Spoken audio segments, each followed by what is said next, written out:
पुण्यात अंमली पदार्थाच्या तस्करी विरोधात गुन्हे शाखेने मोठी कारवाई करत तब्बल 99.93 लाख रुपयांचा गांजा जप्त केला आहे.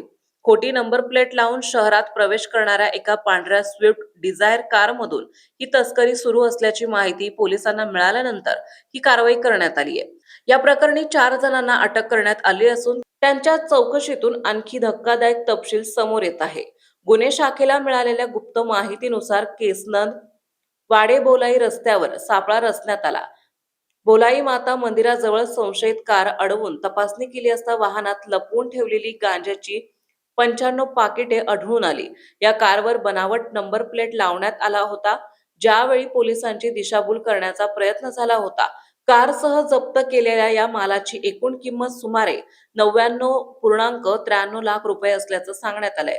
अटक करण्यात आलेल्या आरोपींमध्ये मिवा कालीदार वाघमारे, विष्णू भागवत वाघमारे, हरीश श्रीपती दावळे आणि मनोज अनिल सुरवासे यांचा समावेश आहे. हे सर्व आरोपी सोलापूर जिल्ह्यातील करमाळा तालुक्यातील रहिवासी आहेत.